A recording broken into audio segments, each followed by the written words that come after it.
안녕하세요. 서울에 살고 있는 30대 중반 남자입니다. 전 조그만 사업을 하고 있고요. 와이프는 전업주부입니다. 결혼한 지 얼마 되지 않았어요. 제 신상 때문에 자세히 적을 수 없는 점은 양해 부탁드립니다. 이 사연을 올리는 이유는 제 고민을 어디 하소연할 데가 없기 때문입니다. 눈팅만 하다 이렇게 용기 내 사연 올립니다. 부디 많은 조언 부탁드리겠습니다. 아이는 아직 없고요. 와이프와는 3년 정도 연애하고 결혼했습니다. 크진 않지만 전셋집도 얻어 나름 행복한 신혼생활을 즐기고 있었죠. 와이프랑 전 크게 다툰 적도 없었고 사이는 좋은 편이에요. 와이프한테는 이제 막 대학생이 된 여동생이 있습니다. 저한테는 처제죠. 와이프하고 처제가 나이 터울이 좀 나는데 둘이 엄청 친합니다. 매일 일상을 카톡이나 전화로 공유하며 친하게 지냈습니다. 연애 초기에는 좀 신경이 쓰이기도 했어요. 저랑 있었던 시시콜콜한 이야기까지 공유하는 것 같았거든요. 뭐 저도 형제가 있긴 한데 자매들은 원래 이렇게 친한가 보다 했어요. 처가 집이 지방인데 와이프가 일찌감치 서울에 올라와 살았거든요. 어렸을 때부터 떨어져 생활하다 보니 서로 애틋한가 생각했죠. 처제가 서울에 있는 대학교에 합격하면서 서울에 자취방을 얻었어요. 오랜 시간 떨어져 있다가 서울에 같이 살게 되니 이산 가족을 되찾은 것처럼 둘이 엄청 좋아하더라고요. 와이프는 어린 동생 옷도 챙겨주고 김치나 반찬 같은 거 만들어서 매일 처제 자취방에 들락거렸죠. 여러분들이 생각하는 일반적인 자매보다 더 애틋한 사이라고 생각하시면 돼요. 마치 엄마와 딸 같은 그런 거예요. 처제의 여름방학이 시작되면서 문제가 생겼어요. 와이프가 저한테 민주가 방학 때 2주 정도만 작은 방에서 지내면 안 되겠냐고 부탁을 했다는 거예요. 사실 저로서는 딱히 반대할 만한 이유도 없고 반대하면 와이프가 서운해할 것 같아서 그냥 그러라고 했습니다. 그땐 뭐 2주쯤이야 금방 가겠지 라고 생각했습니다. 사실 둘은 엄청 친한데 저는 그 사이에 잘 끼지 못하는 성격이에요. 제가 원래 말수도 적은 편이고 주도적으로 뭘 이끄는 성격도 아니거든요. 처지는 어려서 그런지 애교가 되게 많고 제 와이프는 약간 대장부같이 시원시원한 성격이에요. 저는 뭐 그 사이에 꽂아놓은 보리자루였죠. 제가 하는 사업이 가게를 하루 종일 지키는 그런 사업이 아니에요. 그래서 자연스럽게 집에 있는 시간이 많거든요. 그러다 보니 짧은 2주간에도 부딪힐 일이 많이 생기더라고요. 한 번은 볼일 보러 화장실에 들어갔는데 수건 거는 곳에 여자 속옷이 걸려 있는 거예요. 와이프가 왜 여기다 속옷을 걸어놨지 생각하며 아무 생각 없이 들고 나갔어요. 제가 브래지어를 건조대에 거는 모습을 보고 둘이서 깔깔대며 웃는 거예요. 여보, 이제 보니 되게 자상한 형부네. 처제 브래지어도 손수 걸어주고 저를 보고 처제도 고맙다며 연신 웃어대는데 엄청 민망했습니다. 20살짜리 처제도 여자니까요. 물론 제가 처제를 여자로 본다거나 그런 마음은 당연히 전혀 없습니다. 전 남자 형제만 있는 집안에서 자랐고 남중남고에 연애도 몇 번 못 해봤습니다. 친한 여자친구도 없었고요. 당연히 저에겐 그런 상황이 많이 어색했습니다. 멋쩍게 웃어넘겼지만 등 뒤에서는 식은땀이 흐르더라고요. 이뿐만이 아닙니다. 여름이라 전 집에서 반팔티, 반바지를 입고 있었어요. 처제도 마찬가지였고요. 근데 자꾸 속옷을 안 입고 돌아다니는 거예요. 제가 다 큰 성인한테 속옷을 입어라 말아라 할 이유도 없고 권리도 없죠. 근데 자꾸 눈에 보이는 거예요. 이걸 처제한테 말해달라고 와이프한테 부탁하면 지금 처제를 여자로 보는 거냐 소리 들을까봐 말도 못했습니다. 그냥 최대한 안 보려고 노력했어요. 속옷도 안 입고 저한테 팔짱도 낍니다. 스킨십이 너무 자연스러워서 당황하는 내색도 하기 힘들더라고요. 와이프는 처제가 뭐만 하면 어휴 아직 애기야, 애기, 라고 하는데, 아니, 키가 170 가까이 되는 애기도 있나요? 저만 속이 타들어가는 2주가 지나가고 있었습니다. 집에는 최대한 늦게 들어가려고 필사적으로 노력했던 것 같아요. 그러다 사단이 났어요. 와이프가 동창 모임으로 1박 2일로 놀러 가기로 했다는 거예요. 와이프가 집 나가고 나면 처제랑 저랑 이 집에 둘만 남는 건데 당연히 싫었습니다. 그래서 저도 머리를 좀 썼죠. 아 맞다, 나도 친구들이 맨날 낚시 한번 가자고 했는데 못 가서 눈치 보고 있었는데 잘 됐어. 나도 그때 낚시 좀 다녀올게. 그랬죠. 그 말 듣고 와이프가 펄쩍 뛰는 거예요. 그럼 민주 혼자 집에 있는 건데 그게 말이 되냐? 그러는 거예요. 언니 집에 놀러 와서 우리 둘 다 없는 게 말이 되냐고. 둘 중에 한 명은 있어야 한다고요. 저는 속으로 아니 그럼 처제랑 형부랑 둘이 같은 집에서 자는 건 말이 되냐? 자기가 취소하면 되지 생각했어요. 아니 여러분, 아무리 어린 처제라도 이게 말이 됩니까? 근데 여기서 제가 발끈하면 저만 이상한 놈 되는 거잖아요. 하는 수 없이 둘만 남게 되었어요. 그날은 최대한 더 늦게 들어갔어요. 없는 약속 만들어 저녁도 먹고 친구들이랑 술도 한잔하고 들어갔습니다. 당연히 자고 있겠지 생각하면서 조심스럽게 현관문을 열었죠.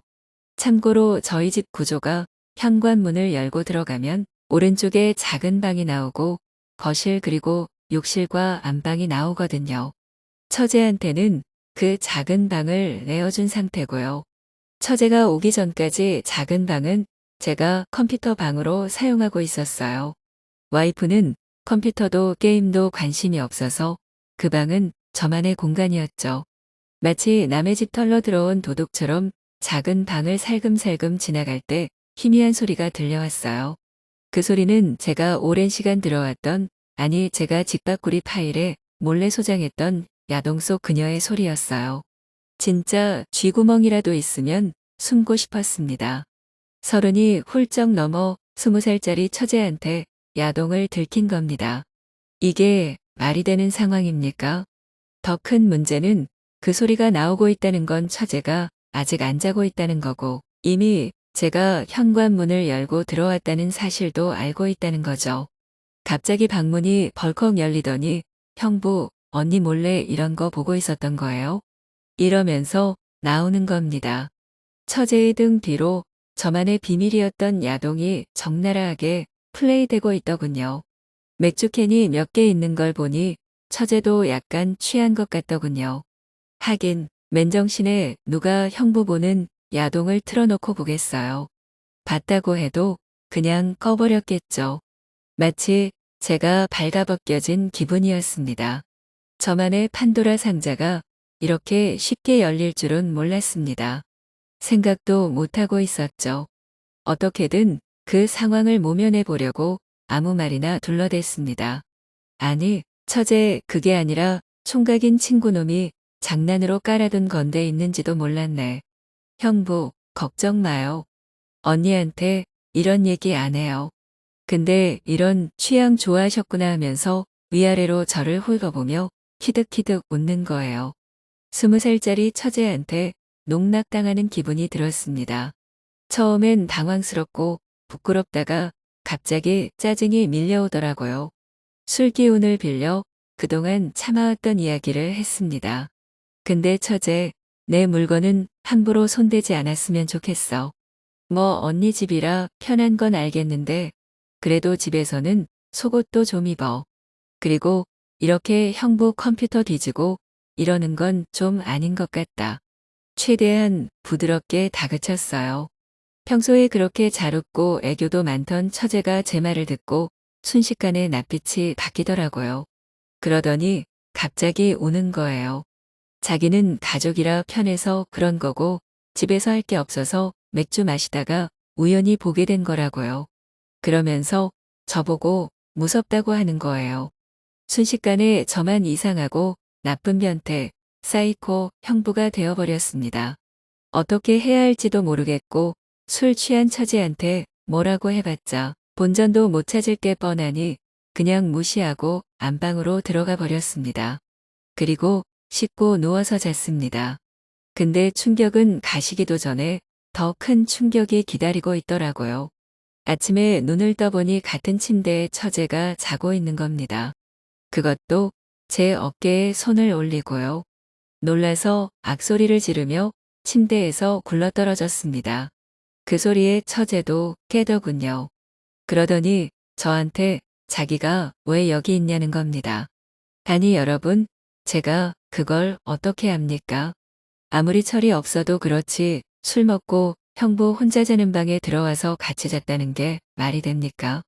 놀라서 아무 말도 못하고 있던 그 순간 띡띡띡띡 현관 비밀번호를 누르는 소리가 들리고 띠로링 하면서 현관문을 열고 와이프가 들어왔습니다. 두 다리가 얼어붙은 것처럼 움직이지 않았습니다. 피할 시간도 없이 와이프가 안방 문을 열고 여보 뭐해? 하면서 들어오더군요. 역시나 속옷도 안 입은 채 얇은 반팔 하나 걸친 처제는 침대에 누워있고 반나체 바람으로 침대에서 굴러떨어져 있던 저는 와이프 얼굴을 물끄러미 바라봤습니다. 아니 여보 이게 지금 무슨 상황인지 나도 잘 모르겠는데 어제 술을 먹고 분명히 난 혼자 잤는데 눈 떠보니 옆에 처제가 있고 그 변명도 아닌 변명을 하는 타이밍에 갑자기 처제가 일어나더니 언니한테 안기며 우는 겁니다. 그러더니 언니 형부 컴퓨터에 이상한 거 있고 막 나한테 속옷 안 입는다고 뭐라 그러고 근데 눈 떠보니 형부가 옆에 있는 거야. 바로 그 전날 20살짜리 처제한테 야동을 걸리고 그 다음날 아침엔 처제와 같이 잔 형부로 몰려서 와이프한테 핸드백으로 두들겨 맞았습니다. 전 이 상황을 다 설명했지만 여전히 이 집안에서 변태 형부와 남편으로 낙인 찍혀버렸습니다. 더 웃긴 건 2주만 있겠다던 처제는 2달 방학을 꼬박 채우고 나서야 자기 집으로 돌아갔다는 겁니다. 차라리 변태 형부가 무서워서 안 왔으면 좋겠는데 이번 방학 때 또 온답니다. 이제 몇 주 후면 대학교 2학년 여름방학이 다가옵니다. 제가 왜 대학교 방학을 이렇게 두려워해야 하는 건지 모르겠습니다. 여러분, 제가 이상한 건가요? 어렸을 때부터 함께한 가족도 아니고 어떻게 보면 생판남이었다가 엮이게 된 가족인데 불편한 건 당연한 거 아닙니까? 자, 오늘의 사연은 여기까지고요. 댓글을 좀 읽어드릴게요. 쓴이 본 남동생 있으면 방학 때 불러서 속옷 안 입히고 돌아다니게 하세요. 웬만하면 야동은 끊으세요. 그게 힘드시면 비밀번호 꼭 걸어두시거나 외장하드를 추천합니다. 처제분 결혼하신 다음에 똑같이 복수해 주시기 바랍니다. 하루빨리 아기 낳으시길 바랍니다. 그 방을 아기방으로 꾸미시면 못 올 겁니다. 등의 댓글들이 있었습니다. 오늘의 사연은 여기까지입니다. 다들 좋은 하루 보내시기 바랍니다. 감사합니다.